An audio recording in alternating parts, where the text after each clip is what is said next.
Hello, logical evening to all of you. Welcome to part 2 of January's MIT. I hope you're all doing good. And part 1 हो गया था till topic number 45. We'll be continuing from topic number 46. And आप लोग you keep on revising ये जितने भी MITs हैं सारे महीने के and keep on practicing. So let us start. Topic number 46 new ISRO chairman V Narayanan. तो ये आप लोगों को बहुत अच्छे से पता है कि इसरो हमारी एग्जाम का one of the important topic है. इसरो जो 1969 में बना था, जो कि इंडिया की प्रीमियर रिसर्च एजेंसी है एंड स्पेस के लॉन्चेस वगैरह भी ये करती है. तो ये हमको क्लियर है, बेंगलुरु में हेडक्वार्टर्ड है. तो इसके चेयरमैन जो है अभी नए चेयरमैन आए which is V Narayanan. V Narayanan ने एस सोमनाथ को सक्सीड किया है, ये हमें पता है. इसरो जो है वो डिपार्टमेंट ऑफ स्पेस के अंडर आता है. Department of space directly PMO के अंडर आता है, प्राइम मिनिस्टर्स ऑफिस के अंडर आता है. ये बात हमें बहुत अच्छे से क्लियर है, कोई दिक्कत नहीं है इसमें. नारायणन का रोल क्या रहेगा इस मिशन में, तो ये बहुत ही सब्जेक्टिव सी बात है कि एनवीएस या गगनयान मिशन या ये व्योममित्र जो गगनयान का ही एक पार्ट है, या निसार जो लॉन्च हुआ, ये सारी चीजें वी आर नारायण ओवरलुक करेंगे आने वाले समय में. एंड एस सोमनाथ जिन्होंने ये पोजीशन छोड़ी है, वो Chandrayaan 3, Aditya L1, XPoSat, INSAT और बहुत सारे उनका सक्सेस है जो यहाँ पर मेंशन है. रिसेंटली जो नेशनल स्पेस पॉलिसी 23 वो भी आई थी. इन स्पेस 2020 ये भी एक ऑफिस आया था, या एक और एक पार्ट या एक विंग आई थी जो कि कमर्शियल इसरो के कमर्शियल चीजें देखती थी या कोलैबोरेशन देखती थी फ्रॉम इंडस्ट्रीज. एक आपने NSIL भी सुना है एंड साथ में अपन ने अंतरिक्ष कॉर्पोरेशन भी सुना हुआ है. ये सब इसरो की कमर्शियल आर्म्स है. अंतरिक्ष कॉर्पोरेशन 1992, NSIL आया था 2019 में. तो ये सब इसरो कैसे कोलैबोरेट करता है, प्राइवेट स्पेस में कैसे काम करता है, प्राइवेट कंपनी से कैसे कोलैबोरेट करता है, या इसरो कोई सर्विस दे रहा है तो उसकी जो विंग है, जो कमर्शियल आर्म्स है, वो ये सब है. ठीक है, इसरो के बारे में 15 अगस्त 1969 को ये बना था. हालांकि इसके पहले already Indian national committee for space research in COSPAR एक कमिटी थी, 62 में बनी थी विक्रम साराभाई के अंडर. उसको रिप्लेस करके फिर ये एक एजेंसी बना. फिर डिपार्टमेंट ऑफ स्पेस जब बना, उसके अंडर इसको डाल दिया गया, राइट, इसरो को. ठीक है, और हेडक्वार्टर कहां पर है? बेंगलुरु में. इतनी बात हमें पता है. Moving on, wild fire in California देखने को मिली थी. कैलिफोर्निया, लॉस एंजलिस में बहुत ज्यादा डिवास्टेटिंग वाइल्ड फायर मिली थी. आपको पता है कि फॉरेस्ट में जब फायर लगती है तो वो बहुत दिक्कत उससे होती है, क्योंकि जिसमें जो वहाँ का वाइल्ड लाइफ है वो भी अफेक्ट होते हैं, वहाँ का जो नेचुरल हैबिटेट है वो अफेक्ट होता है, एंड इवन जो पेरिफेरल टाउन्स है जहाँ पर लोग रहते हैं, या कोई सिटीज है या कोई विलेजेस है, वहाँ पर वो भी अफेक्ट होते हैं बहुत ज्यादा. तो ये वाइल्ड फायर का जो मेन रीजन अभी ये देखा गया है कि ये जो वाइल्ड फायर है फॉरेस्ट में या जंगल में जो आग लगती है, इसके इंसिडेंट्स पिछले कुछ टाइम से बहुत ज्यादा बढ़ते जा रहे हैं, जिसका main reason is climate change.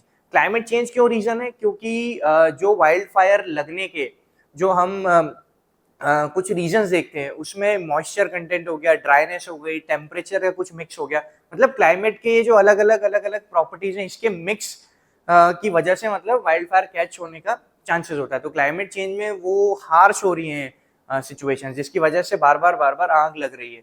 तो ये वाइल्ड फायर देखी गई, उसकी फ्रीक्वेंसी बहुत ज्यादा थी, और ये बहुत एक बड़ा इशू था कैलिफोर्निया या यूएस के लिए. वहां पर अथॉरिटीज ने पिंक फायर रिटार्डेंट यूज किया है. तो ये एक हमारे लिए बस पढ़ने वाली बात है कि पिंक फायर रिटार्डेंट क्या है.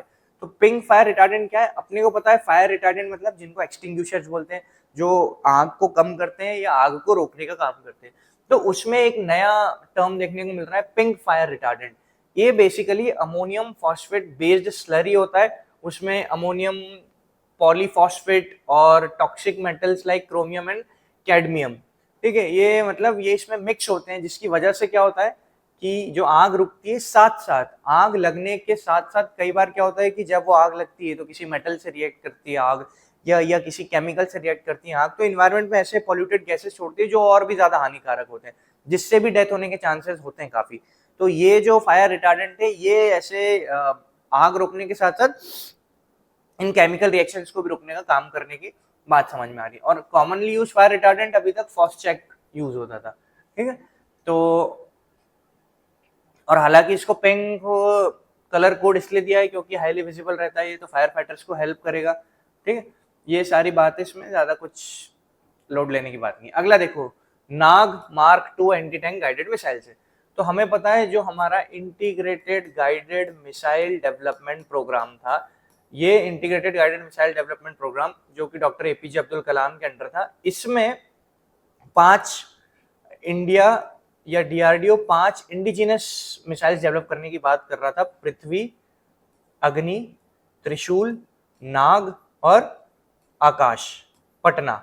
ये 5 मिसाइल्स डेवलप करने की ये मिशन आया था। उसमें वन ऑफ द मिसाइल थी नाग, जो कि थी एंटी टैंक मिसाइल, की जो बैटल टैंक्स होते हैं उनको अपोज करने के लिए, उनको न्यूट्रलाइज करने के लिए मिसाइल बनी थी। इसी का नया वर्जन, जब आप कोई मिसाइल बनाते हो और आप उस पर रिसर्च एंड डेवलपमेंट करते हो तो धीरे धीरे उसके नए नए वर्जन आते हैं, या उसके नए नए मार्क 1 मार्क 2 करके नए नए उसके प्रोटोटाइप्स आते हैं, या नए नए उसके वेरिएंट्स आते हैं। तो वो नए नए वेरिएंट्स में अभी आया है Nag mark 2 anti tank guided missile. ठीक है, इसको टेस्ट किया गया अभी पोखरन में ही लगभग हमारे बहुत सारी टेस्टिंग होती है राजस्थान में। इसको बनाया किसने नाग को, तो डीआरडीओ ने बनाया है। ये 3rd जनरेशन की, अब ये याद रखने की चीज है, 3rd जनरेशन की ये all weather fire and forget anti tank guided missile है। तो 3rd जनरेशन ऑल वेदर, ये वर्ड्स तो क्लियर है। फायर एंड फॉरगेट मतलब कि एक बार अगर इसको हमने फायर कर दिया तो उसके बाद हमें उसको नेविगेट या उसको देखने की जरूरत नहीं है, उसको कंट्रोल करने की जरूरत नहीं पड़ेगी, वो ऑटोमेटिकली अपने टारगेट को फॉलो करके उसको फोड़ेगा ही फोड़ेगा। मतलब आप उसको फायर कर दो और भूल जाओ, वो अपने टारगेट को हिट करेगा ही करेगा। और एंटी टैंक गाइडेड मिसाइल है, ठीक है, इतना याद रखना है। एंटी टैंक मिसाइल क्लियर है आपको, design to destroy armoured vehicles, जैसे टैंक वगैरह को इनको डिस्ट्रॉय करने के काम आता है। Next, 2025 as an international year of glacier preservation. अब यूएन क्या करता है, अलग अलग थीम्स पे इंटरनेशनल ईयर डिक्लेयर करता है, ताकि उस साल उन थीम्स के मद्देनजर रख के कुछ बेहतर काम हो पाए उस पर्टिकुलर एरिया में। तो इस बार यूएन ने 2025 के लिए 2-3 थीम्स रखी है, जैसे पीस एंड जस्टिस एक थीम रखी है, ग्लेशियर प्रिजर्वेशन एक थीम रखी है, क्वांटम टेक्नोलॉजीज एक थीम रखी है, ठीक है। तो ये एंड ऑल्सो एक थीम रखी है इंटरनेशनल ईयर ऑफ कोऑपरेटिव्स एक थीम रखी है। तो इतनी सारी थीम्स इस बार यूएन ने रखी है, तो उसमें से एक थीम है ग्लेशियर प्रिजर्वेशन।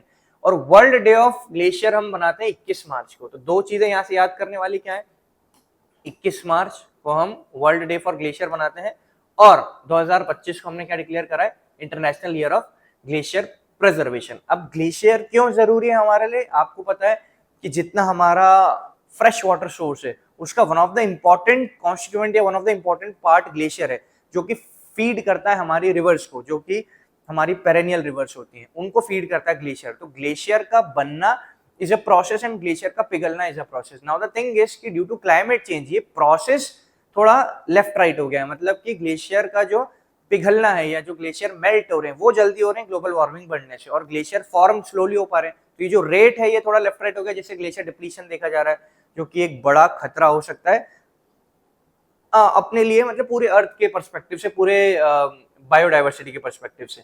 तो इसलिए ये ग्लेशियर प्रिजर्वेशन का ईयर यहाँ पर डिक्लेयर किया है, ठीक है। नेक्स्ट इज भार्गव अस्त्र। इंडिया ने सक्सेसफुली टेस्ट किया है भार्गव अस्त्र। अब देखो, भार्गव अस्त्र टेस्ट किया, जो कि पहला माइक्रो मिसाइल सिस्टम है। माइक्रो मिसाइल सिस्टम मतलब नंबर ऑफ मिसाइल्स छोटी छोटी निकलती हैं इस प्लेटफॉर्म से या इस डिवाइस से या इस भार्गव अस्त्र से, जिसको हमने बोला माइक्रो मिसाइल सिस्टम। और ये बना है to counter swarm drones. Swarm drones क्या होता है, स्वॉर्म ड्रोन्स वो होता है जब नंबर ऑफ ड्रोन्स एक साथ किसी एक पर्टिकुलर टारगेट को अटैक करने की कोशिश करते हैं। नंबर ऑफ ड्रोन्स, सॉरी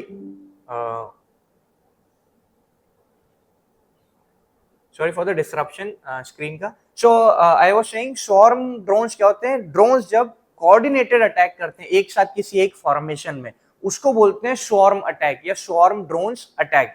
कि जब एक साथ फॉर्मेशन कोई ड्रोन किसी एक कोऑर्डिनेटेड फॉर्म में किसी पर अटैक कर रहे हो, नंबर ऑफ ड्रोन्स, बहुत सारे ड्रोन्स, उसको स्वॉर्म अटैक बोलते हैं। उस स्वॉर्म ड्रोन के अटैक के लिए आपकी एक मिसाइल तो काम नहीं कर पाएगी, क्योंकि नंबर ऑफ ड्रोन्स उसमें। तो वहां पर उसको काउंटर करने के लिए, न्यूट्रलाइज करने के लिए हमने भार्गव अस्त्र बनाया, कि नंबर ऑफ मिसाइल्स मतलब माइक्रो मिसाइल सिस्टम है, इसमें 64 मिसाइल एक साथ रिलीज होती हैं और वो स्वॉर्म अटैक को न्यूट्रलाइज करने का काम करती है। ये इंडिया का पहला इंडिजिनस माइक्रो मिसाइल सिस्टम है। इसको बनाया इकोनॉमिक एक्सक्लूसिव्स लिमिटेड ने। किसने बनाया है, इकोनॉमिक एक्सक्लूसिव्स लिमिटेड में। ये एक मोबाइल मतलब घूमते फिरते प्लेटफॉर्म से डिप्लॉय करी जा सकती है और 2.5 किलोमीटर तक टारगेट को हिट कर सकती है। 2.5 किलोमीटर तक इसकी रेंज मानी जा रही है। ये सिस्टम साइमल्टेनियसली एक साथ 64 माइक्रो मिसाइल से भी ज्यादा मिसाइल फायर कर सकती है, तभी जाके आप एक स्वार्म अटैक को न्यूट्रलाइज कर पाओगे, जो एक कोऑर्डिनेटेड या नंबर ऑफ ड्रोन्स का एक अटैक होता है, और ये हर टेरेन में काम कर पाएगी। देखो स्वार्म ड्रोन्स क्या होते हैं? Smart war fighting array of reconfigured modules, मतलब ये at least 3 and up to 1000 of drones to perform missions cooperatively with limited need of human attention and control। मतलब हजारों ड्रोन्स एक साथ परफॉर्म करते हैं मिशन, लिमिटेड इसमें ह्यूमन अटेंशन लगता है और वो अपने आप एक कोऑर्डिनेटेड फॉर्म में अटैक करते हैं। ये ज्यादा एफिशिएंट या रोबस्ट होते हैं, right. And swarm drones integrate advance computer algorithms ताकि वो एक कोऑर्डिनेटेड फॉर्म में बने रहें। तो इसी को न्यूट्रलाइज करने के लिए हमने क्या लेके आए? हम लेके आए भार्गवास्त्र माइक्रो मिसाइल सिस्टम। फिर इसरो का थर्ड लॉन्च पैड है। आपको पता है कि ISRO already Sriharikota Satish Dhawan space centre से लॉन्च करता है, वहां पर ही हम थर्ड लॉन्च पैड डाल रहे हैं, इसरो का तीसरा लॉन्च पैड। ये लॉन्च पैड जो है स्पेसक्राफ्ट 30,000 टन के ऊपर लो अर्थ ऑर्बिट तक भेजने की कैपेबिलिटी रखेगा। ये लॉन्च पैड बना है new generation launch vehicle LVM-3 vehicles जैसे व्हीकल्स जो सेमीक्रायोजेनिक स्टेज वगैरह यूज करते हैं, इन पे लॉन्च करने के लिए या इनको लॉन्च करने के लिए ये बना है। फ्यूचर विजन आप देखो तो ये हमारे लिए इसलिए भी जरूरी है क्योंकि हम ISRO is trying and achieve certain certain जिसको क्या बोलते हैं आप, अलग अलग टारगेट्स अचीव करने की कोशिश कर रहा है, या कुछ उसका विजन है कि जैसे कि लूनार लैंडिंग करना चाह रहा है 2040 तक, अंतरिक्ष या हमारा खुद का स्पेस स्टेशन पहुंचाना चाह रहा है 2035 तक। तो ये सारे इसके विजन है या इसके मिशन है अपकमिंग, उसमें ये लॉन्च पैड जरूर एक इम्पोर्टेंट अपग्रेड है हमारे लिए। और ऑलरेडी हमारे पास एक लॉन्च साइट भी है दूसरी कुलाशेखिरापट्टनम में तमिलनाडु में, जो अभी ऑपरेशनल हुई थी 2024 में। पहले हमारे पास सिर्फ एक ही साइट थी which is Satish Dhawan space centre, और उस साइट पे भी लॉन्च पैड एक ही था। अब हमने एक साइट और एक लॉन्च पैड कुलाशेखिरापट्टनम में खोल दिया और तीसरा लॉन्च पैड फिर से वहीं के वहीं सतीश धवन स्पेस सेंटर में खोलने की बात करी। Next, advancing robotics in health care. तो ये तो आपको पता ही है, इस पे ज्यादा डिस्कस करने का कुछ नहीं है कि आपको पता है कि रोबोटिक्स का यूज कैसे अब हेल्थ केयर में बढ़ता जा रहा है, चाहे वो रिसर्च में हो या वो ऑपरेशन परफॉर्म करने में हो या फिर वो हर चीज में। मतलब रोबोटिक्स का जो है, अपने कोविड के टाइम भी बहुत ज्यादा हमने चीजें देखी थी कि क्योंकि human touch was one of the very sensitive मुद्दा था उस वक्त, तो वहां पर बहुत सारे रोबोट्स का यूज किया जा रहा था as a nurse, robotic nurse. और हमने सुना भी है कि अब रोबोट्स इन सर्जरी भी हेल्प करेंगे, तो वो सारी बातें इसमें है एडवांस रोबोटिक्स हेल्थ केयर में यूज करने का। ठीक है, आगे चले। Indore and Udaipur joint wetland accredited cities. तो आपको वेटलैंड के बारे में पता है कि कोई भी ऐसा एरिया जहां पर इतना पानी हो या ऐसा एरिया हो जहां पर बहुत ज्यादा बायोडाइवर्सिटी को सपोर्ट किया जाता है, उसकी बहुत सारी डेफिनेशंस हैं कि वेटलैंड जो लो लाइंग मतलब ऐसे एरियाज हों जो कि लो टाइड जोन में 6 सेंटीमीटर या 6 इंच के आसपास उनके पास पानी रहे, और फिर वो एरियाज स्वॉर्म एरियाज हों, वो सपोर्ट करें बहुत ज्यादा बायोडाइवर्सिटी, रिच बायोडाइवर्सिटी, तो पूरे इन्वायरमेंट में बहुत ज्यादा असर होता है वेटलैंड्स का। तो वो वेटलैंड्स का डिग्रेडेशन बहुत हो रहा है क्लाइमेट चेंज होने की वजह से, ह्यूमन एक्टिविटीज होने की वजह से। उन वेटलैंड्स को बचाने के लिए रामसार कन्वेंशन हुआ ईरान में 1971 में। उस रामसार कन्वेंशन ने वेटलैंड डिक्लेयर करना चालू करे, वेटलैंड ऑफ इंटरनेशनल इंपॉर्टेंस, हर जगह डिक्लेयर करना चालू किए वेटलैंड्स। इंडिया में बहुत सारे वेटलैंड डिक्लेयर किए। उन वेटलैंड डिक्लेयर करने के बाद बहुत सारी चीजें चलती आई। अब बात आई वेटलैंड एक्रेडिटेड सिटीज की, मतलब कौन कौन से शहर हैं जहां पर वेटलैंड्स हैं और उन वेटलैंड्स को बचाने के लिए, रीशोर करने के लिए वो पर्टिकुलर सिटी बहुत अच्छा काम कर रही है, उसको रिकॉग्नाइज करेगा अब रामसार कन्वेंशन। तो अब बोला वेटलैंड एक्रेडिटेड सिटीज, तो वहां पर इंडिया की पहली 2 सिटीज आई, इंदौर और उदयपुर। इंदौर उदयपुर पहली इंडियन सिटीज बनी जिन्होंने इंटरनेशनल रिकॉग्निशन मिला है वेटलैंड सिटीज का या एक्रेडिटेड वेटलैंड सिटीज का under Ramsar convention. Currently India के पास 91 वेटलैंड्स हैं रामसार कन्वेंशन में। उसके बाद वेटलैंड एक्रेडिटेड सिटीज आप बात करें तो इंटरनेशनल रिकॉग्निशन मिलता है उन सिटीज को जो कमिट है conserving and sustainably managing their wetlands में। It recognizes urban areas that protect wetlands ensuring they provide essential services to the environment and communities। ये किन सिटीज को दिया जाता है? जो 6 इंटरनेशनल क्राइटेरिया को मीट करती हैं। वो सारे के सारे क्राइटेरिया प्राइमरीली फोकस करते हैं वेटलैंड को बचाने के लिए। ठीक है, वो क्राइटेरिया कि वहाँ उस सिटी के पास रामसर साइट होना चाहिए, ऑब्वियसली पहला क्राइटेरिया है। कंजर्वेशन मेजर्स उसके कैसे हैं, रिस्टोरेशन मेजर्स कैसे कर रहा है, पब्लिक अवेयरनेस कितनी फैला रहा है, लैंड यूज प्लानिंग कैसी है, लोकल कमेटी वगैरह कैसे काम कर रही है, ये सारे उसके क्राइटेरियाज हैं, ठीक है। और highest number of accredited cities China में है, फॉलोड बाय फ्रांस, और अपने यहाँ 2 हैं अभी फिलहाल, ठीक है। So that's it. आगे चलते हैं अपन Kunming Montreal global biodiversity framework 2022। अब ये भी बहुत इंपॉर्टेंट है, जो हमारा convention, United nation convention for biological diversity है, जो कि 1992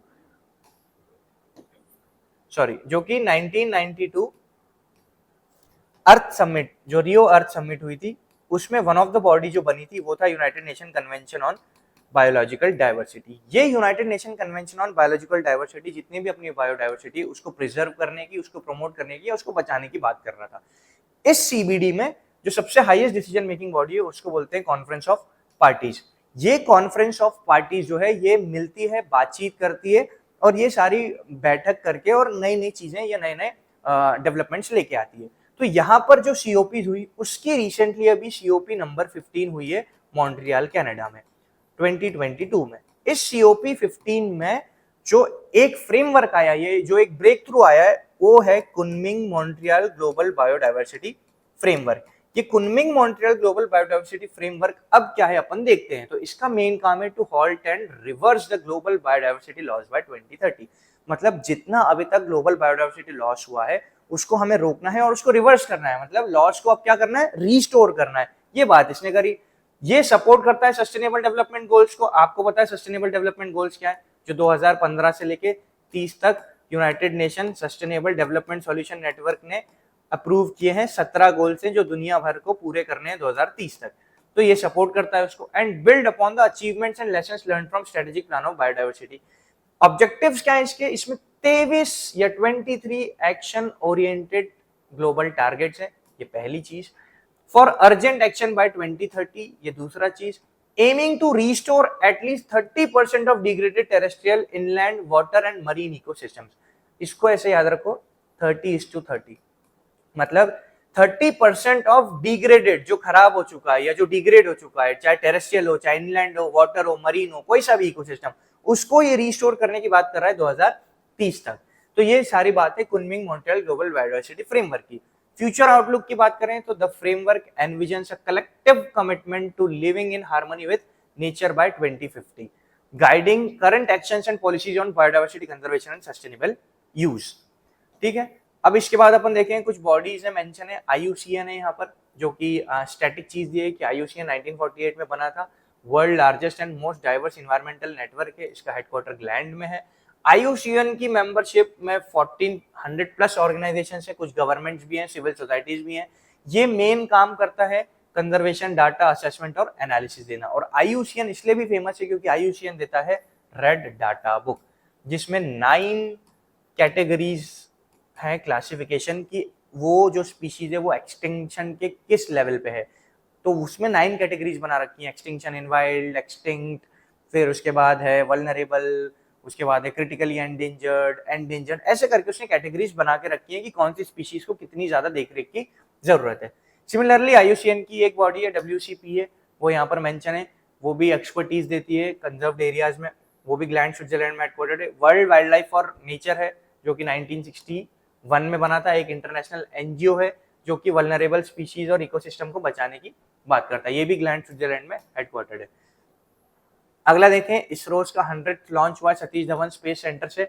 ये हमारा एक अचीवमेंट है कि 1969 से इसरो बिल्कुल एक नेशेंट बेबी की तरह था उस वक्त, और हम धीरे धीरे आपने पिक्चर देखी हुई कई बार सोशल मीडिया में वायरल होती है कि साइकिल से एक छोटा सा रॉकेट लेके जा रहे थे and from there to now 100 से भी ऊपर हमने लॉन्चेस कर लिए। तो ये एक बहुत बड़ा अचीवमेंट है इन अ वेरी शॉर्ट टाइम और with limited resources and with limited research and development infrastructure. तो ये हमारे लिए एक बड़ी बात है कि इंडिया जैसी कंट्री में जहां पर human development is a problem, जहां पर पॉवर्टी इज अ प्रॉब्लम, जहां पर every sort of problems are there, उस ऐसी मुश्किल स्थितियों में भी इसरो एक one of the very prime example है कि कैसे कम रिसोर्सेज में और मुश्किल वक्त में इसरो ने इतना ज्यादा अचीव किया। आप खुद देखो दुनिया में कितनी एजेंसीज का आप नाम सुनते हो कि जो स्पेस में एक रिमार्केबल जिन्होंने काम किया हुआ है, बहुत कम है, मतलब 5-6 या 8, इससे ज्यादा एजेंसीज ही नहीं है दुनिया में जिन्होंने स्पेस में या जो केपेबल है खुद का लॉन्च करने के लिए। ये भी बड़ी बात है कि दुनिया में मुश्किल से 5 से 8 ऐसे देश हैं जो केपेबल है खुद की सैटेलाइट लॉन्च करने के लिए, and ISRO is one among them. तो ये बड़ा ही प्राइड है हमारे लिए, या बड़ा ही बहुत ही गर्व करने की बात है कि इसरो ने 100 लॉन्चेस अचीव करे अभी रिसेंटली, ठीक है। नेक्स्ट मिशन स्कॉट है, again prime minister of India lauded the Indian space startup DigiYantra at the success of mission Scott, a significant milestone in realm of space situational awareness। तो mission Scott कुछ नहीं है, space camera for object tracking है, दुनिया का पहला commercial satellite है जो कि ट्रैक करेगा object in space. This mark a shift towards private sector involvement in critical space infrastructure. अब हमारे लिए दो चीजें इसमें देखने को मिल रही है कि एक तो ये स्कॉट मिशन आया है कि स्पेस में कौन सी चीज कैसे चल रही है उसको ट्रैक रखने का, दूसरा हमारे लिए ये एक बड़ी बात है कि हमारा एक स्टार्टअप है DigiYantra। अभी इंडिया में जो अगली चीज है जो कि रैपिडली बढ़नी चाहिए वो चाहिए प्राइवेट कंपनीज का या प्राइवेट सेक्टर का इन्वॉल्वमेंट इन स्पेस टेक। वो अभी कम है इंडिया में, स्लोली एंड स्टेडली वो स्टार्ट होना चालू हो रहा है कि अलग अलग प्राइवेट एजेंसीज है जो कि स्पेस में इंटरेस्ट ले रही है और स्पेस डेवलपमेंट की बात कर रही है, चाहे वो स्पेस में लॉन्चेस की बात हो, सैटेलाइट्स की बात हो, या अलग अलग कंपोनेंट्स या अलग अलग पेलोड्स की बात हो। तो वहां पर अब धीरे धीरे जो हमारी प्राइवेट एजेंसीज है वो भी आगे चल रही है इस वे में। तो ये एक अलग हमारा अचीवमेंट है कि DigiYantra हमारी एक प्राइवेट एजेंसी है जिसने मिशन स्कॉट कंप्लीट किया है, ठीक है। ये स्पेस एक्स से भेजा गया था एंड सन सिंक्रोनस ऑर्बिट में गया हुआ है ये। The primary objective is to track resident space objects RSO, ठीक है। तो इतना याद रखेंगे अपन। Recalculation of India coast line, तो आपको पता है इंडिया की कोस्ट लाइन मतलब जब आप भारत का मैप देखते हो तो यहाँ जहां जहां हमारा समुद्र से टच होते हैं हमारा लिटोरल स्टेट्स है, इसको पूरी कोस्ट लाइन जोड़ा जाता है, प्लस अगर लक्षद्वीप हमारा आइलैंड है उसकी बॉर्डर्स को भी कोस्ट लाइन जोड़ा जाता है, अंडमान निकोबार है इसकी बॉर्डर्स को भी कोस्ट लाइन जोड़ा जाता है।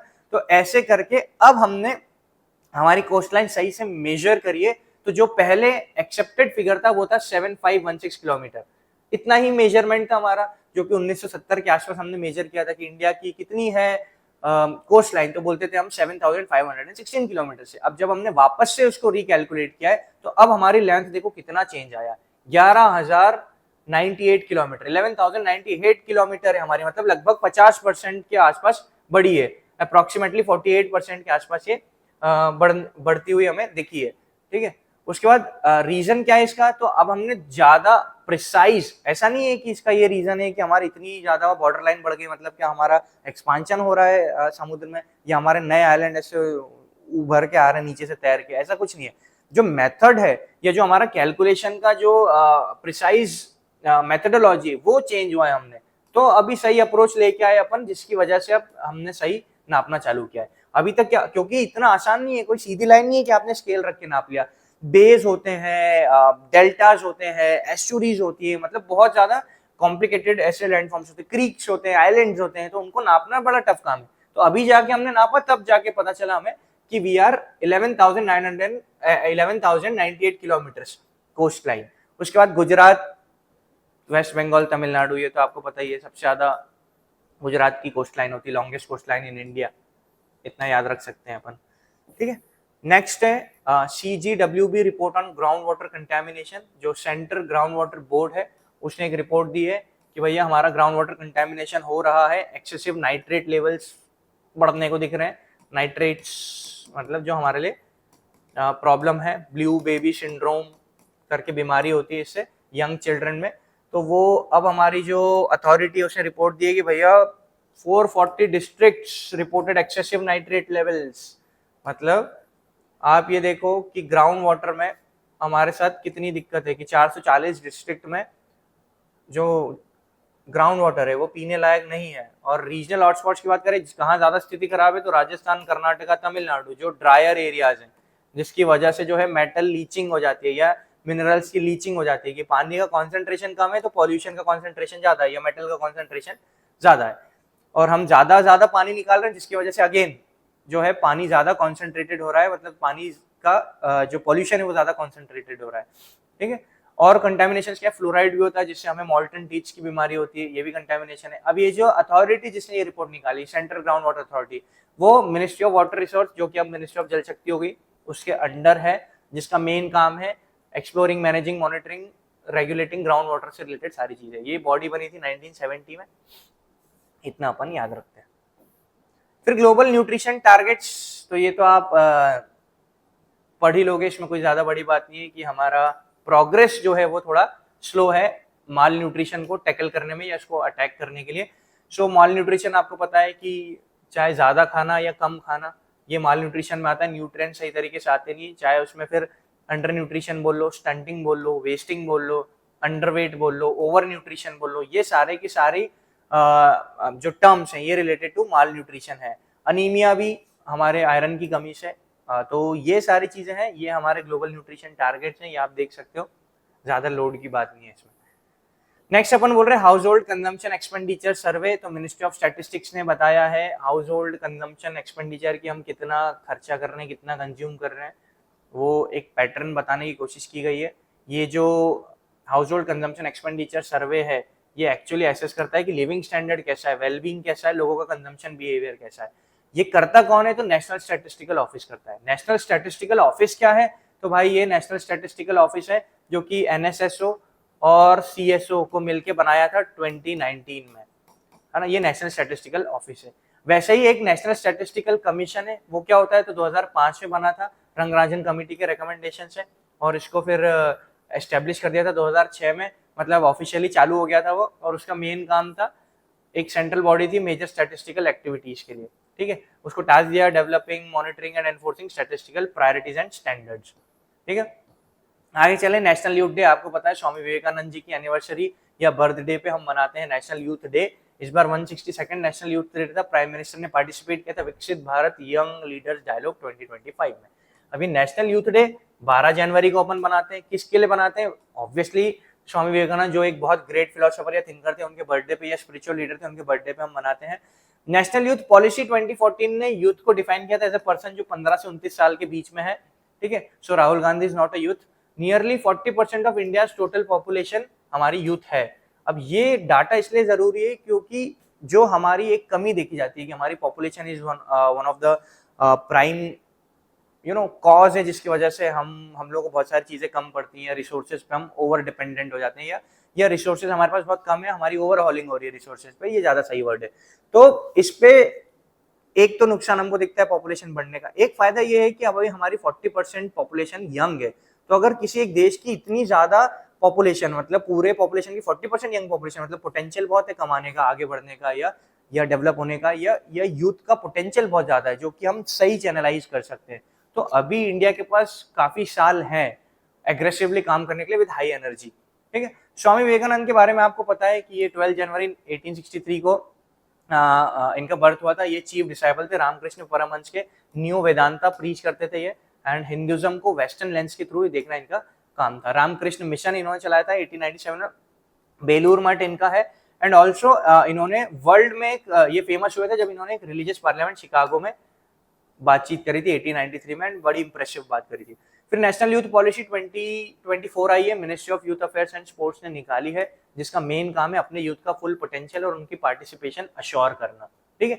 नेशनल यूथ पॉलिसी जो है वो 2014 को रिप्लेस करी हुई है। अपडेटेड पॉलिसी 2024 में इसमें 10 साल का विजन देखा है और सस्टेनेबल डेवलपमेंट गोल देखा है कि यूथ कैसे डेवलप होगा, चाहे, और 5 मेन एरियाज में यूथ के डेवलपमेंट की बात करी, education, employment, youth leadership, health और सोशल जस्टिस, कि यहाँ पर कैसे यूथ काम करेगा, ठीक है। नेक्स्ट अपन चले 10th anniversary of Beti Bachao Beti Padhao scheme और सुकन्या समृद्धि योजना। इसकी 10th एनिवर्सरी 2015 में आई थी ये सब, ठीक है। 22 जनवरी टू 8 जनवरी इंटरनेशनल वुमेन्स डे तक ये मतलब अपन ने launch of mission Vatsalya and mission Shakti portal से ये सब होगा इसमें सेलिब्रेशन में, कि मिशन वात्सल्य लॉन्च होगा, मिशन शक्ति पोर्टल लॉन्च होगा, मतलब 22 जनवरी से 8 मार्च तक ये सब चलाएंगे। एक तरीके का एक फेस्टिवल है ये। 2015 में लॉन्च हुई थी, बेटी बचाओ बेटी पढ़ाओ हरियाणा से लॉन्च हुई थी, और ये जो सुकन्या समृद्धि योजना है ये इसी का एक सब पार्ट था, बेटी बचाओ बेटी पढ़ाओ का। ये सेंट्रली स्पॉन्सर्ड स्कीम है। आपको पता है जब भी सेंट्रली स्पॉन्सर्ड स्कीम मतलब उस स्कीम का जितना भी पैसा है वो सेंटर प्लस स्टेट के बीच में डिवाइड होगा, that is centrally sponsored scheme. ये एड्रेस कर रहा था child sex ratio, gender bias sex selective elimination और सर्वाइवल प्रोटेक्शन या एजुकेशन ऑफ गर्ल चाइल्ड को, क्योंकि हमारे यहाँ जो पुरानी रीतियां चली आई थी उसमें से जो एक गलत तरीके से जो समाज में जा रहा था कि बेटियां बर्डन होती हैं या बेटियों का जन्म जो है वो सही नहीं है, या पता नहीं समाज बेटे और बेटियों के बीच में जो डिफरेंस क्रिएट करता था वो गड़बड़ था। तो लोगों के अंदर तक जाके उनको ये सब सही करने के लिए या बेटियों की महत्व बताने के लिए ये स्कीम तक लानी पड़ी सरकार को, बेटी बचाओ बेटी पढ़ाओ, ठीक है। अदरवाइज सेक्स सिलेक्टिव अबॉर्शंस हो जाते थे, ये सारी चीजें हो जाती थी जो आपको सबको अवेयर हो आप उसके बारे में। तो ये स्कीम्स उसको एड्रेस करती थी। और सुकन्या समृद्धि योजना अगेन फाइनेंशियल सिक्योरिटी प्रोवाइड करने की थी गर्ल चाइल्ड की। सरकार की ये बताने की कोशिश थी कि गर्ल चाइल्ड कोई बर्डन नहीं है, और अगर आपको लग रही है बर्डन तो सरकार आपकी मदद करने को तैयार है फाइनेंशियल सिक्योरिटी एंड ये सब चीजें प्रोवाइड करके, उसकी पढ़ाई लिखाई एंड शादी तक का खर्चा देने के लिए। सो ये दोनों स्कीम्स थी। फिर पीएम यशस्वी स्कीम है, ministry of social justice and empowerment ने निकाली है, जिसमें address student beneficiaries of PM young achiever scholarship award scheme for vibrant India. ये स्कीम है, रिपब्लिक डे 2025 पे ये आई, मिनिस्ट्री ऑफ सोशल जस्टिस ने लॉन्च की है। मेन चीज इसका है मार्जिनलाइज्ड स्टूडेंट्स की एजुकेशन प्रोवाइड करने के लिए स्कीम आई है, मतलब एक तरीके से उनको फाइनेंशियल एड देने की बात करी गई है। तो किस किस को मिलेगा? जो लोग ओबीसी, ईडब्ल्यूएस या economical backward classes and DNT students हैं, ठीक है। सो इन सबको मिलेगा ये 2.5 लाख पर एनम का फाइनेंशियल एड।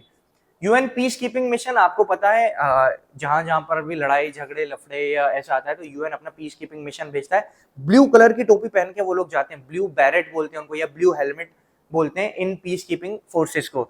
ये क्या है? Operations led by UN to help maintain peace and security. मतलब UN doctors, military personnels, police, मतलब अलग अलग एक्सपर्ट या साइकोलॉजिस्ट, ऐसे अलग अलग एक्सपर्ट की टीम यूएन भेजता है जहां जहां वॉर जैसी सिचुएशन है, सिविल वॉर है या कोई डिजास्टर आ गया, वहां पर ये अपना पीस कीपिंग फोर्स भेजता है, पीस और सिक्योरिटी मेंटेन करने के लिए। ये एस्टेब्लिश हुआ था 1948 में, जब यूएनएससी ने authorised and deployed of UN military observer to monitor the armistice agreement between Israel and Arab reason.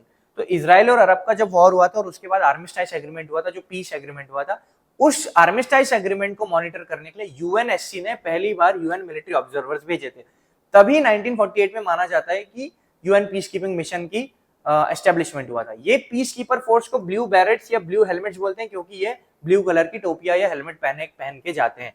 Global presence की बात करें, 70 साल से 1 मिलियन मैन एंड वुमेन ये काम कर चुके हैं as a peace keeper force, ठीक है। उसमें इंडिया का भी बहुत बड़ा रोल रहा है। यूएन सिक्योरिटी काउंसिल की बात करें तो आपको पता है यूएन का one of the very important among 6 organs of UN है यूएनएससी, ठीक है। 6 प्रिंसिपल ऑर्गन में से एक है, 1945 में बना था। ये यूएनएससी में 15 मेंबर्स होते हैं। 15 मेंबर्स में से 5 होते हैं परमानेंट, प्लस 10 होते हैं नॉन परमानेंट। 5 परमानेंट मेंबर्स वही 5 हैं जो कि हैं यूएस, रशिया, फ्रांस, चाइना और यूके, जिन्होंने यूएन बनाया था या जो अलाइड पावर का हिस्सा थे वर्ल्ड वॉर 2 में। और 10 नॉन परमानेंट मेंबर्स हैं जो 2 साल के लिए इलेक्ट होते हैं यूएनजीए से। और इसी परमानेंट मेंबरशिप की डिमांड कर रहा है ग्रुप ऑफ 4 बिग जे, मतलब ब्राजील,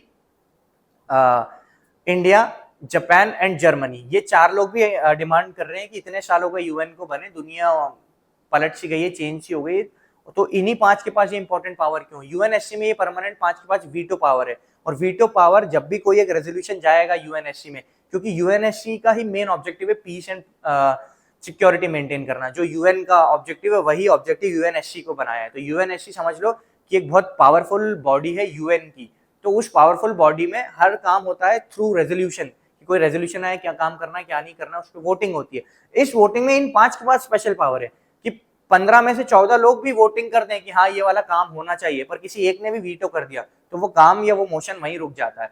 तो ये स्पेशल पावर सिर्फ 5 के पास है, क्योंकि ये परमानेंट मेंबर्स है। तो बाकी 4 ये जो हमारे बिग जे हैं, इनका भी मानना है कि हमें भी ये पावर मिलनी चाहिए, राइट। आगे चलते हैं। H1B वीजा प्रोग्राम है, has recently gathered significant attention amidst political debates with prominent figures like Elon Musk have voiced support for its continuation।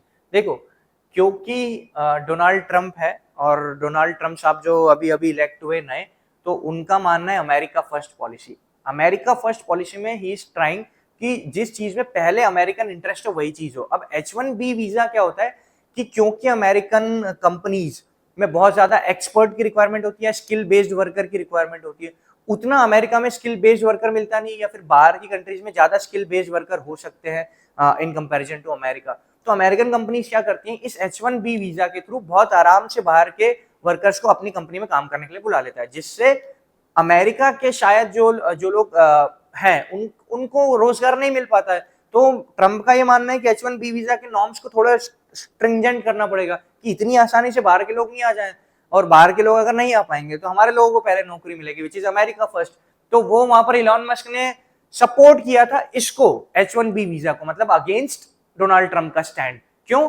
क्योंकि इसका मानना है, इलॉन मस्क का मानना है कि यूएस में स्किल बेस्ड वर्कर की कमी है और बाहर से वर्कर्स को आना बहुत जरूरी है।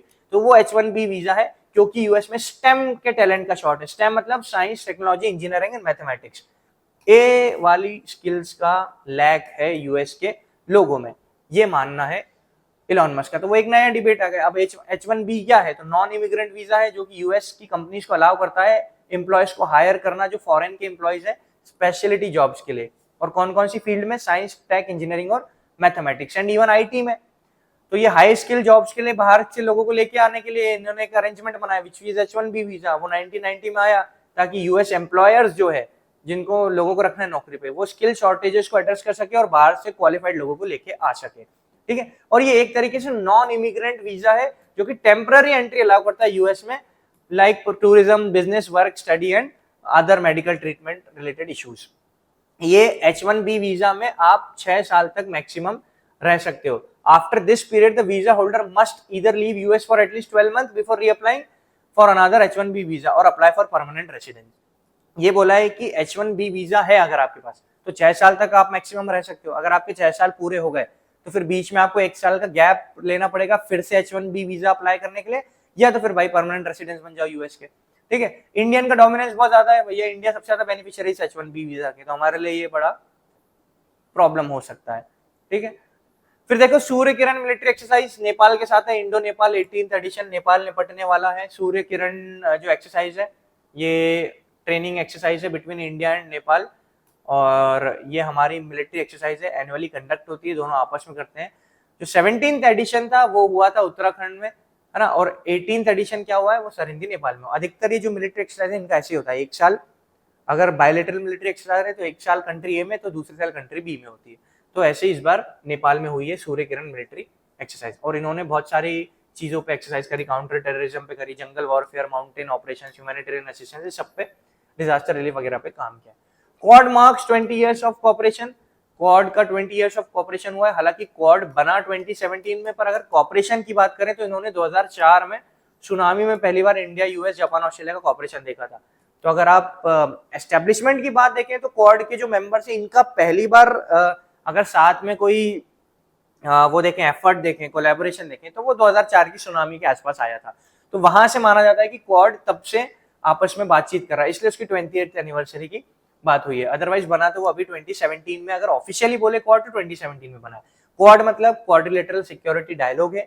ये एक स्ट्रेटेजिक फोरम है, इसको डिफेंस फोरम भी बोल सकते हैं अपन, या जियोपॉलिटिकल फोरम भी बोल सकते हैं। ये स्ट्रेटेजिक फोरम है यूएस, जापान, इंडिया और ऑस्ट्रेलिया का, जो कि रीजनल सिक्योरिटी को अश्योर करना चाहता है in the Indo Pacific region, and the region being China. China is the main region है जो इंडो पैसिफिक में अपना दबदबा, अपना प्रेजेंस बढ़ा रहा है। जैसे चाइना की जो पॉलिसीज हैं, जैसे 9 डैश लाइन है, चाहे वियतनाम, फिलीपींस, जो लफड़ा चल रहा है चाइना का कि 9 डैश लाइन उसने बना के सारा कुछ क्लेम कर रहा है साउथ चाइना सी में। इवन इंडो पैसिफिक रीजन में उसका प्रेजेंस बढ़ रहा है। हमारे आसपास, इंडिया के आसपास स्ट्रिंग ऑफ पर्ल पॉलिसी है, चाहे वो श्रीलंका हो, बांग्लादेश में पोर्ट हो, मालदीव्स हो, ओमान, ग्वादर हो, पाकिस्तान हो, तो ये सारे जगह वो अपना कवरेज बढ़ा रहा है, Indian Ocean as well as Pacific Ocean. तो ये इंडो पैसिफिक रीजन की सिक्योरिटी कंसर्न्स के लिए कि चाइना का यहाँ पर इतना ज्यादा प्रेजेंस क्यों बढ़ रहा है, क्या सोच रहा है वो free and open Indo Pacific को अश्योर करने के लिए क्वाड बना हुआ है। ये क्वाड आपस में एक्सरसाइज भी करता है जिसका नाम है मालाबार एक्सरसाइज। ठीक, एक नेवल एक्सरसाइज है। अगला बोलते हैं इंडोनेशिया जॉइंट ब्रिक्स। ब्रिक्स के बारे में आपको पता है कि ब्रिक्स एक इमर्जिंग ग्रुप है। अब इसमें 10 मेंबर्स हो गए हैं। पहले इसमें जब ये स्टार्ट हुआ था तो ब्रिक थे ब्राजील, रशिया, इंडिया, चाइना, ये 2009 में बने थे। 2010 में जुड़ा साउथ अफ्रीका, तो ये हो गए ब्रिक्स 5 मेंबर्स। फिर इसमें आगे जाके जुड़ा था यूएई, इजिप्ट, इथियोपिया और ईरान, तो ये 9 हो गए। एंड फाइनली अब जाके कौन जुड़ा है? इंडोनेशिया। तो अब ब्रिक्स में कितने मेंबर्स हो गए? 10 मेंबर्स हो गए। ब्रिक्स बहुत इंपॉर्टेंट है क्योंकि ब्रिक्स मतलब कि अगर आप देखो G7 का एक अल्टरनेटिव ब्रिक्स हो सकता है, जैसे वहां पर बहुत 7 पावरफुल इकोनॉमीज हैं, यहाँ पर 7 powerful emerging economy 5 powerful emerging economies थे, अब वो 10 हो गए हैं। तो BRICS one of the important हो सकता है, यूएस का जो दबदबा है उसका अल्टरनेटिव ब्रिक्स हो सकता है। तो ये ब्रिक्स में अब 10 मेंबर्स हो गए हैं। ब्रिक्स बना था 2009 में येकेटेरिनबर्ग में, रशिया में पहली उसकी समिट हुई थी। ब्रिक्स ने दूसरा इंपॉर्टेंट काम किया 2014 में 2014 में, जब फोर्टेलिजा समिट में उसने न्यू डेवलपमेंट बैंक की स्थापना कर दी। ब्रिक्स का वैसे तो बहुत सारे उसके headquarter like new development bank का हेडक्वार्टर शंघाई में, सिमिलरली ब्रिक्स के कुछ ऑफिस शंघाई में, पर ब्रिक्स का ऑफिशियल सेक्रेटेरिएट माना जाता है बीजिंग को, ठीक है। तो इसका मेन कामकाज बीजिंग में भी चलता है, तो वैसे इसका सेक्रेटेरिएट कहीं पर एक्सप्लिसिटली मेंशन नहीं होता है। आगे चलते हैं अपन 38th anniversary of World Trade Organization. World Trade Organization की 38th एनिवर्सरी है। WTO जो है इसने रिप्लेस, ये मराकेश एग्रीमेंट में बना था, इसने रिप्लेस किया था गेट को, general agreement on trade and tariff, जो कि 1955 से 47-55 के बीच से चला आ रहा था, और 1995 में ये WTO एस्टेब्लिश हुआ। तो 1995 के हिसाब से इसके कितने साल पूरे हो गए? 30 साल पूरे हो गए। इसका मेन काम क्या है? तो ग्लोबल ट्रेड को रेगुलेट करना है, कि दुनिया भर का ट्रेड कैसे चलेगा, वो उसका मेन काम है। अगर स्ट्रक्चर देखोगे तो मिनिस्ट्रियल कॉन्फ्रेंस से सबसे ऊपर रहती है, फिर उसके नीचे जनरल काउंसिल है, डिस्प्यूट सेटलमेंट बॉडी है, ट्रेड रिव्यू पॉलिसी बॉडी है, गुड काउंसिल है, इंटेलेक्चुअल प्रॉपर्टी काउंसिल है, सर्विस काउंसिल, ये उसका पूरा स्ट्रक्चर है। 166 इसमें कंट्रीज हैं, जेनेवा स्विट्जरलैंड में इसका हेडक्वार्टर है, इतना याद रखते हैं। फिर बोल रहा है India US initiatives in defence and nuclear cooperation. तो the US national security adviser visited India and signed new initiative in area such as tech and defence. तो ये इंडिया यूएस का डिफेंस न्यूक्लियर कोऑपरेशन है, ज्यादा कुछ इसमें पढ़ने वाली बात नहीं है, ठीक है। सो आप जस्ट एक रीडिंग भी मारेंगे तो हो जाएगा। हेनले पासपोर्ट इंडेक्स 2025, अगेन ये हेनले पासपोर्ट इंडेक्स है, जो कि बताता है कि किस कंट्री का पासपोर्ट कितना पावरफुल है। वो कैसे बताता है? कि कौन सी कंट्री है जिसको अलाउ करती है दूसरी country as visa on arrival, मतलब बिना प्रायर परमिशन के अपनी कंट्री को विजिट करना अलाउ करती है। ऐसी नंबर ऑफ कंट्रीज जिसको सबसे ज्यादा अलाउ करती है वो कंट्री सबसे पावरफुल पासपोर्ट की है, कि आप उसका पासपोर्ट लेके बहुत ज्यादा ट्रस्ट है उसके पासपोर्ट पे, या उसका पासपोर्ट लेके आप बहुत सारी कंट्री विजिट कर सकते हो। तो ये होता है हेनले पासपोर्ट इंडेक्स। इसमें इंडिया की रैंक 85 पहुंच चुकी है, जो कि ड्रॉप हुई है, पहले 80 थी 2024 में, अब 85 हो गई है, क्योंकि हमारे पास वीजा फ्री एक्सेस कितना का है? 57 कंट्रीज का है, ठीक है। अब आप देखो कि हेनले पासपोर्ट इंडेक्स में 199 ग्लोबल पासपोर्ट को रैंक किया है, और कैसे रैंक करते हैं? कि नंबर ऑफ डेस्टिनेशन उस पासपोर्ट होल्डर का वो ट्रेवल कर सकता है विदाउट वीजा, तो ये बात होती है। तो इसमें जो सबसे ज्यादा 195 डेस्टिनेशन जा सकते हैं सिंगापुर के लोग, तो उनका सबसे ज्यादा पावरफुल पासपोर्ट है। Indian fisherman detained near Diego Garcia. Diego Garcia आपको पता है कि वैसे तो ये मॉरिशियस का एक आइलैंड है, और मॉरिशियस के चागोस आर्कीपेलागो का ये आइलैंड है, जो कि मॉरिशियस से कब्जा करके रखा था यूके ने। अब यूके ने उसको हैंड ओवर किया है, पर यूके के पास वो लीज पे आ गया है 99 ईयर्स के लिए, और यूके प्लस यूएसए का यहाँ पर बेस है डियागो गार्सिया में, जो कि इंडियन ओशन में बड़ा इंपॉर्टेंट है। तो इंडियन फिशरमैन जो है वो मछली पकड़ते पकड़ते पहुंच जाते हैं इधर उधर, इंटरनेशनल बॉर्डर्स को क्रॉस कर देते हैं। श्रीलंका के साथ बहुत बड़ा इशू है हमारा, श्रीलंका इंडिया का फिशरमैन इशू होता है कि बार बार फिशरमैन श्रीलंका की बॉर्डर्स में चले जाते हैं, श्रीलंका के फिशरमैन इंडिया की टेरिटोरियल वाटर्स में आ जाते हैं, तो ये आपस में पकड़ लिए जाते हैं, फिर उनको बंदी बना लिया जाता है, और बहुत लंबी प्रोसेस होती है। तो 15 फिशरमैन को डिटेन किया ब्रिटिश नेवी ने, क्योंकि ब्रिटिश नेवी के पास लीज पे है ये आइलैंड, और ये बोला है कि इन्होंने इंटरनेशनल मैरीटाइम बॉर्डर क्रॉस करी है। तो यही सारी बात है। डियागो गार्सिया क्या है? तो इंडियन ओशन में एक लार्जेस्ट आइलैंड है चागोस आर्कीपेलागो का। ये चागोस आर्कीपेलागो मॉरिशस का पार्ट था, बट ये ब्रिटिश के पास चला गया था। हालांकि ब्रिटिश ने ये वापस कर दिया, और ब्रिटेन ने खुद इसको लीज पे दे रखा यूएस को। यूएस का मिलिट्री बेस है यहाँ पर, ठीक है। तो यूएस के लिए बड़ा इंपॉर्टेंट आइलैंड है जियोपॉलिटिकल सिनारियो, ठीक है। आगे चलते हैं। India joins UN panel on big data. ये न्यूज ज्यादा इसके पीछे अपने को भागने की जरूरत नहीं है, सिंपल फंडा ये है कि यूएन का बिग डाटा पैनल है, मतलब पूरी दुनिया भर का डेटा एक्सेसिबिलिटी वहां पर मिलती है। तो अगर इंडिया के पास ये बड़े डेटा की एक्सेसिबिलिटी होगी, तो हमारा डिसीजन मेकिंग या हमारी पॉलिसी ज्यादा बेहतर, ज्यादा इनहेंस हो सकती है। ये सारी बात इसमें दी हुई है। Moving on, world employment and social outlook trends 2025। तो ऑब्वियसली इंटरनेशनल लेबर ऑर्गेनाइजेशन जो 1919 में ट्रीटी ऑफ वर्सैलिस से बना था लीग ऑफ नेशंस के साथ, वो हेडक्वार्टर्ड है जेनेवा में, वो बात करता है कि लेबर का स्टैंडर्ड्स वगैरह ये क्या होना चाहिए, लेबर का सोशल आउटलुक क्या होना चाहिए, तो उसी की एक रिपोर्ट आई, उसका एक ट्रेंड आया है। तो बस ये सब्जेक्टिव बात है। फिर आप देखो इकोवास करके एक ग्रुप है जो कि वेस्ट अफ्रीकन नेशंस है, नाइजर, माली और बुर्किना फासो, इन्होंने छोड़ दिया इस इकोवास को। ये इकोवास है क्या, तो ये 15 वेस्ट अफ्रीकन कंट्रीज का एक रीजनल ग्रुप है। ये 1975 में बना था ट्रीटी ऑफ लागोस से। इसका हेडक्वार्टर अबूजा नाइजीरिया में, जिसका मेन काम है इकोनॉमिक इंटीग्रेशन या डेवलपमेंट करना अफ्रीकन रीजन में, रादर वेस्ट अफ्रीकन रीजन में। और इसी इकोवास ने फ्री ट्रेड एरिया डिक्लेयर किया था 1990 में and adopted a common external tariff in 2015। इसी को छोड़ा है अभी इन 3 कंट्रीज ने। नेक्स्ट चलें यूएस का विड्रॉल। छोड़ने के बाद से पता चला कि यूएस, आपको पता है यूएस यूनेस्को, मतलब यूएस ने यूनेस्को छोड़ा था, फिर जो बाइडेन साहब आए उन्होंने वापस यूनेस्को में यूएस को जोड़ दिया, अब फिर ट्रंप आए हैं तो फिर यूनेस्को छोड़ेगा यूएस, ये बात पक्की है। तो यूएस हर जगह से छोड़ता रहता है जहां जहां उसकी रिस्पॉन्सिबिलिटी आती है। तो पेरिस एग्रीमेंट, उसको भी उसने बोला कि हम छोड़ रहे हैं, तो डोनाल्ड ट्रंप ने साइन किया taking over president January 20 to withdraw US from Paris agreement, कि भैया निकल रहे हैं हम इससे, पेरिस से, हमको नहीं करना ग्लोबल क्लाइमेट को गवर्न, या हमको नहीं क्लाइमेट चेंज को एड्रेस करना है। क्योटो प्रोटोकॉल पहले हुआ था जिसको रिप्लेस करके पेरिस एग्रीमेंट आया है। पेरिस एग्रीमेंट में आपको पता है 1.5 या 2 डिग्री सेल्सियस से ज्यादा हमें टेम्परेचर नहीं बढ़ाना है 2100 तक, जिससे क्लाइमेट चेंज को एड्रेस हो जाएगा। तो उससे बाहर निकलने की बात करी है यूएस ने, क्योंकि इसको अचीव करने के लिए सारी कंट्रीज बताती है अपना नेशनल डिटरमाइंड कंट्रीब्यूशन। जैसे इंडिया ने बताया पंचामृत टारगेट्स कि हम 5 चीजें करेंगे, वैसे सारी कंट्रीज बताती हैं कि वो क्लाइमेट चेंज को एड्रेस करने के लिए क्या करेंगे, या इस टारगेट को अचीव करने के लिए वो क्या करेंगे। तो यूएस ने बोला हम तो भाई बाहर निकल रहे हैं, हम कुछ नहीं करेंगे, क्लाइमेट चेंज जाए ऐसी तैसी में। आगे बोल रहा है टॉप आईसीजे जज Nawaf Salam set to be Lebanon's new PM. अब ये आईसीजे के टॉप जज नहीं थे, ये आईसीजे के प्रेसिडेंट ही थे, है ना, आईसीजे के प्रेसिडेंट थे। इन्होंने रिजाइन किया आईसीजे से क्योंकि अब ये बनने जा रहे हैं लेबनान के नए पीएम।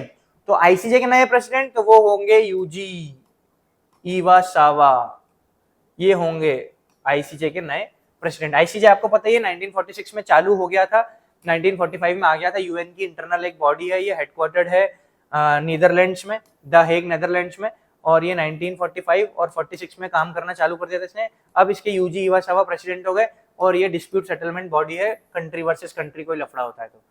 फिर गल्फ ऑफ मैक्सिको और डेनाली को नेम कर रहा है यूएस ने, बोला कि भाई हम इतने बड़े यहाँ बैठे हैं और नाम तुमने मैक्सिको के पर रखा है गल्फ का, तो उसका नाम चेंज कर दिया गल्फ ऑफ अमेरिका। फिर माउंट मैकिनले है, उससे नाम डेनाली किया था, फिर से माउंट मैकिनले कर दिया। माउंट मैकिनले अलास्का में सबसे ऊंची माउंटेन रेंज है, one of the highest peak है, या हाईएस्ट पीक है नॉर्थ अमेरिका की। उसका नाम पहले माउंट मैकिनले ही था, फिर डेनाली किया था, फिर वापस से क्या बोला है कि अब फिर माउंट मैकिनले कर देंगे। तो ये दोनों नाम चेंज करने की बात करी। SC dismissed review petition on same sex marriage. तो आपको पता है कि एससी में फिर से पिटीशन लगी थी कि सेम सेक्स मैरिज को अलाउ किया जाए, बट उन्होंने लीगलाइज करने से इसको रिफ्यूज कर दिया है। अभी इंडिया में as far as our customs, our society is concern, उसके हिसाब से same sex marriage slowly steadily आगे जाके हो सकता है अलाउ हो जाए। For right now India is not ready for these kind of changes, क्योंकि problem is not only psychological और problem is not only societal, problem is also with the laws as well, कि बहुत सारी चीजें जो inheritance के law बने हैं, हिंदू मैरिज एक्ट, ये मतलब बहुत सारे रिलीजियस एक्ट्स भी बने हैं for marriage, for inheritance, for all sort of purposes, and in terms of criminality भी बहुत सारा proof of burden and all, बहुत कॉम्प्लिकेटेड लॉज हैं। तो उन सब के मद्देनजर रखते हुए हमें चेंज करना पड़ेगा जो मैरिज के लॉज हैं, तो वो स्लोली एंड स्टडीली हम वहां पर एडवांस करेंगे। तो फॉर नाउ सुप्रीम कोर्ट ने डिनाई कर दिया है लीगलाइज करना सेम सेक्स मैरिज को, बट इन कमिंग डेकेड और सो वो भी हम लीगलाइज होते हुए देख लेंगे। सेम सेक्स मैरिज आपको पता है क्या है, सुप्रीम कोर्ट ने अभी लीगलाइज उसको नहीं किया है, ठीक है। And moving on, new data protection rules notify करे गए हैं। जो हमारा data protection and data personal digital personal data protection rules आए हैं, जो कि डिजिटल पर्सनल डेटा एक्ट 23 आया था, वो एक्ट आया था, बहुत जरूरी है। इंडिया डेटा को लेकर बिल्कुल कंसर्न नहीं रहता, जबकि data is gold for now, क्योंकि जिस तरीके से डिजिटलाइजेशन हो रहा है, जिस तरीके से the world is moving forward, data is a very crucial part of it. तो उसमें India is not sensitive towards data, and even Indian rule या framework was not there for data protection as well. सिर्फ एक IT rule था 2000 या IT act था 2000 जो govern करता था थोड़ा बहुत। तो अब हम एक प्रॉपर फ्रेमवर्क लेके आए, डीपीडीपी एक्ट 2023 उसके एक्ट के अब रूल्स नोटिफाई हुए हैं फाइनली, ठीक है, जिसमें notice to data principals, consent managers, data retention and data मिटाना, इरेजर, या फिर कंसेंट के विड्रॉल, या चिल्ड्रन और इन सबका वेरीफाइबल कंसेंट, एग्जेम्पशन इन चिल्ड्रंस डेटा प्रोसेसिंग, ये सारी रूल्स नोटिफाई हुए हैं। और ये digital personal data protection act 2023 में अगर पहली बार कॉम्प्रिहेंसिव देखो तो 2017 में पुट्टास्वामी केस में right to privacy fundamental right बनाया था और बोला था कि हमें जरूरी है कि हमारे पास एक डेटा प्रोटेक्शन एक्ट हो स्पेसिफिक डेटा प्रोटेक्शन के लिए, ऐसा ना हो कि कहीं पर क्लब किया हो। तो हमने ये पूरा बना दिया जिसमें पूरे पर्सनल डेटा के और पब्लिकली अवेलेबल डेटा को लेके बातचीत करी हुई है इसमें, ठीक है। आगे चले, क्रॉप्स मिशन है, ये तो इसरो का क्रॉप्स मिशन है, आप पढ़ ही लोगे, compact research module for orbital plant studies है, ज्यादा कुछ है नहीं इसमें। आईएनएस सूरत, आईएनएस नीलगिरी और आईएनएस वागशीर को कमीशन कर दिया गया है। कमीशन मतलब उनको इंडक्ट कर लिया गया नेवी में। आईएनएस नीलगिरी जो है 17A की स्टेल्थ फ्रिगेट है, आईएनएस सूरत जो है प्रोजेक्ट 15B की स्टेल्थ डिस्ट्रॉयर है, और आईएनएस वागशीर जो है वो एक स्कॉर्पियन क्लास सबमरीन है, 6th एंड फाइनल। आगे चलते हैं अपन, world largest dam and Brahmaputra. China ने क्या किया, चाइना ने दुनिया का सबसे बड़ा डैम ब्रह्मपुत्रा पे बनाने की बात करी है in the northern flanks of Arunachal Pradesh. तो उसमें दिक्कत ये होगी कि अगर इस पे डैम बना देता है चाइना, तो चाइना के पास इस वाटर को रेगुलेट करने की ताकत आ जाएगी, वाटर के फ्लो को रेगुलेट करने की, जो कि पोटेंशियल वो यूज कर सकता है फ्लड करने के लिए इंडिया को, कि जैसे डैम में पानी इकट्ठा किया, पानी का पोटेंशियल बढ़ा है, फिर लार्ज वॉल्यूम ऑफ, क्योंकि सबसे हाईएस्ट सबसे मतलब लार्जेस्ट डैम बन रहा है, तो उतना सारा पानी एक साथ रिलीज करेगा तो हो सकता है कि हमारा एरिया फ्लड हो जाए, अरुणाचल प्रदेश एंड ऑल, जो ब्रह्मपुत्र या असम वगैरह। तो ये एक पोटेंशियल थ्रेट हो सकता है इंडिया के बॉर्डर पे। ये यारलुंग जांगपो जो नाम है तिब्बत में किसका, ब्रह्मपुत्र रिवर का, उस पे ये डैम बनेगा। ये डैम जब हिमालय से नदी आएगी अरुणाचल प्रदेश, तो ये डैम उनके लिए एक वेपन जैसा काम कर सकता है। इंडिया के लिए कंसर्न क्या है कि चाइना की जो कैपेसिटी बनेगी फ्लो ऑफ वाटर की, वो हमारे लिए दिक्कत हो सकती है कि वो अपने हिसाब से पानी रोक सकता है और अपने हिसाब से पानी छोड़ सकता है, ये सारी दिक्कत है। खो खो वर्ल्ड कप है भैया, India won both man and women's title है। इनॉग्रल मतलब पहला खो खो वर्ल्ड कप था दुनिया का, हुआ भी इंडिया में था 2025, और जीता भी इंडिया ने, दोनों मैन और वुमेन टाइटल्स दोनों इंडिया ने जीते, ठीक है। वर्ल्ड हिंदी डे, तो विश्व हिंदी दिवस 10 जनवरी को, वर्ल्ड है ये, है ना, वर्ल्ड याद रखना। नेशनल हिंदी डे अपन बनाते हैं 14 सितंबर को, वर्ल्ड हिंदी डे कब बनाते हैं, 10 जनवरी को। तो वर्ल्ड हिंदी डे सेलिब्रेट हुआ है, ये 1949 में एक हिस्टोरिक मोमेंट को कमेमोरेट करता है जब पहली बार हिंदी बोली गई थी यूनाइटेड नेशन जनरल असेंबली में, ठीक है। तो तब से हम वर्ल्ड हिंदी डे बनाते हैं। नेशनल स्पोर्ट्स अवार्ड भी बटे, अभी मिनिस्ट्री ऑफ यूथ अफेयर्स ने बांटे हैं। स्पोर्ट्स अवार्ड की बात करें तो 4-5 मेन अवार्ड है, जिसमें सबसे बड़ा है मेजर ध्यानचंद खेल रत्न अवार्ड, फिर अर्जुन अवार्ड है, द्रोणाचार्य अवार्ड है, राष्ट्रीय खेल प्रोत्साहन पुरस्कार है, एंड मौलाना अबुल कलाम आजाद ट्रॉफी है। तो अगर नेशनल स्पोर्ट्स अवार्ड में जो सबसे बड़ा अवार्ड है, जिसका पहले नाम राजीव गांधी खेल रत्न अवार्ड था, अब नाम हो गया मेजर ध्यानचंद खेल रत्न अवार्ड, वो 4 लोगों को मिला इस बार, गुकेश, हरमनप्रीत सिंह, प्रवीण कुमार एंड मनु भाकर। अर्जुन अवार्ड, उसके बाद द्रोणाचार्य अवार्ड ये कोचेस को मिलता है। तो बहुत सारे स्पोर्ट्स अवार्ड है। अगर आप मेजर ध्यानचंद अवार्ड देखोगे तो ये 1991-92 के आसपास ये इंस्टीट्यूट हो गया था, इसको हाईएस्ट स्पोर्टिंग ऑनर बोला जाता है इंडिया में, ठीक है। पहले इसका नाम राजीव गांधी खेल रत्न अवार्ड था, 2021 के बाद उसका नाम मेजर ध्यानचंद अवार्ड हो गया है, ठीक है। अर्जुन अवार्ड 1961 में बना था, ये 4 साल तक अगर आप अच्छी परफॉर्मेंस दे रहे हो उनको मिलता है ये। सेम द्रोणाचार्य अवार्ड 1985 में बना था, कोचेस को ऑनर करने के लिए देता है कि अगर आपने कोच किया है और वो लोग मेडल वगैरह जीते तो उनको मिलता है major Dhyan Chand award, sorry Dronacharya award. Major Dhyan Chand award 2002 में एस्टेब्लिश हुआ था, ये लाइफ टाइम अचीवमेंट वाली ट्रॉफी है, जो लोग मतलब कुछ ज्यादा अचीव किया स्पोर्ट्स में पूरे लाइफ टाइम उनको मिलता है। And Maulana Abul Kalam Azad national sports award है, 1956-57 में आया था, और ये यूनिवर्सिटीज वगैरह को मिलता है कि कौन सी टॉप परफॉर्मिंग यूनिवर्सिटीज है। एंड सिमिलरली खेल प्रोत्साहन पुरस्कार 2009 में आया था, और ये मिलता है फॉर दोज ऑर्गेनाइजेशन, चाहे वो पब्लिक हो प्राइवेट है, जो इंडिविजुअल्स को प्रमोट करती हैं या उनको डेवलप करती हैं स्पोर्ट्स के एरिया में। फिर रैपिड वर्ल्ड चैंपियनशिप है फिडे, आपको पता है चेस की, जो कि ग्रैंड मास्टर कोनेरू हम्पू ने जीता है। कोनेरू हम्पू हमारी समझ लो हमारी रैपिड टाइटल की विजेता जो है वो पहली इंडियन ही है ना, पहली इंडियन ही है जो जीती है, और सिर्फ सेकंड प्लेयर है आफ्टर चाइनाज वैंग जू जो women rapid world title more than once जीती हैं, ठीक है। And Iran relocating its capital to Makran, आपको पता है ईरान वर्सेस इजराइल और ये सारी चीजें दे आर गोइंग ऑन, तो ईरान ने अपने कैपिटल चेंज करने की बात करी, तेहरान से वो माकरान की तरफ लेके जाने की बात कर रहा है। Donald Trump 47th US president, आपको पता है जो बाइडेन के बाद 47th बने हैं, इनका ये सेकंड टर्म है। यूएस में प्रेसिडेंट का टेन्योर 4 साल रहता है, और क्योंकि यूएस में पहले जो ये भाई साहब थे फ्रैंकलिन डी रूजवेल्ट, ये लगातार भैया 4 साल रह गए थे, इसलिए इनकी वजह से एक वहां पर नया अमेंडमेंट हुआ था, ये वाले अमेंडमेंट की बात कर रहा हूं मैं, कि अब से, क्योंकि ये 4 टर्म्स रह गए थे, मतलब 3-4 टर्म्स रह गए थे, 12 साल मान लो, 12 साल तक ये लगातार रह गए थे, तो जिसकी वजह से वहां पर एक अमेंडमेंट हुआ कि अब भैया 2 से ज्यादा कोई रह ही नहीं सकता टोटल, ये है। तो ये अब नए प्रेसिडेंट बन गए हैं डोनाल्ड ट्रम्प, आगे अपन देखते हैं। So that's it for January. I hope I was in a bit hurry, but आपको सारे टॉपिक्स एक्सप्लेन हो गए, and you will be very soon be very confident about January, जब आप पूरा का पूरा ये पीडीएफ भी इसका अवेलेबल होगा, ये पीडीएफ जब आप पढ़ोगे और क्लास सुनोगे तो आपको बहुत अच्छे से हो जाएगा। So that was my part of January. Thank you, have a good day.